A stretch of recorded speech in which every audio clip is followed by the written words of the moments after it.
Jake Ludington here at OSCON, and I'm with Tim Anglad, who is here moderating a NoSQL panel, but is also the creative force behind the NoSQL tapes. What was the inspiration for that project?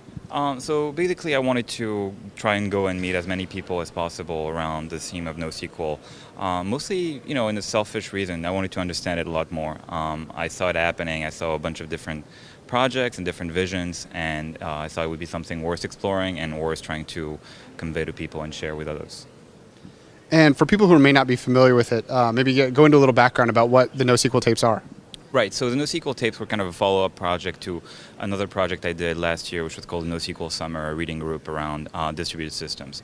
And so they're a series of video interviews with creators, users, and kind of thought leaders around NoSQL and distributed databases, or the kind of database renaissance we're in the middle of right now.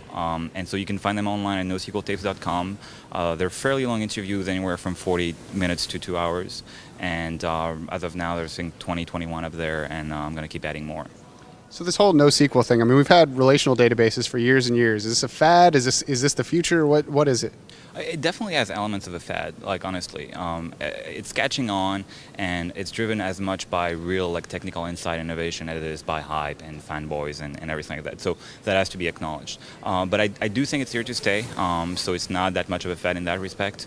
I think the excitement is going to die down. Solutions are going to get better and more stable, and I think probably in 5-10 years it's going to be a very viable alternative option, very common to as an alternative to relational systems.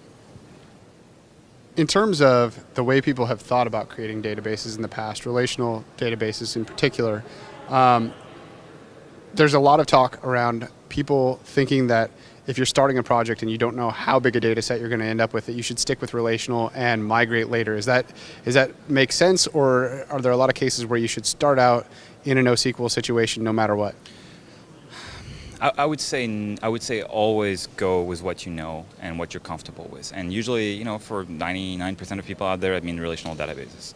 My recommendation, my default recommendation, if I don't know anything about your system and you come up to me and you're like, should I use NoSQL, is don't use it unless you really have to and you have to.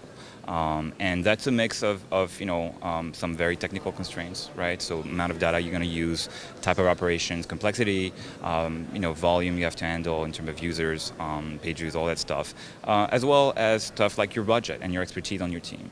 I think different databases in the NoSQL space are making different trade-offs, and for the most part, including the one I represent at Cloudant, we're more of a very finely tuned niche product, right? And so you definitely only want to come to us if relational doesn't work for you, and if we can do something for you.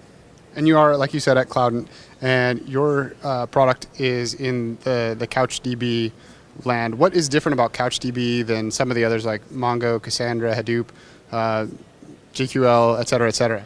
So it's kind of two-step. It's almost so you have this thing where I was referring before as to different kind of trade-offs in NoSQL. So one of the big splits is databases that try to fit a large amount of use cases, and that would be mostly CouchDB, MongoDB. And then you have kind of more niche, finely tuned products that would be Cassandra, React, and Big Couch, which is the open source version of CouchDB that Cloudant develops, which is a distributed, fault-tolerant version of CouchDB. So the advantages and differences, kind of like CouchDB has, is that it's really written to be persistent on writes. It offers a very easy-to-use REST interface, uses JSON as a representation for data, and as an incremental MapReduce system where your transformation, your indices are stored on disk, and so it's very performant on repeated queries. So Big Couch kind of has all of that, plus, as I mentioned, distribution, a Dynamo-style distribution, as well as other added value features at Cloudant, such as IO queuing priorities, a full-text search system in query language, and chain MapReduce, a bunch of other extensions to it.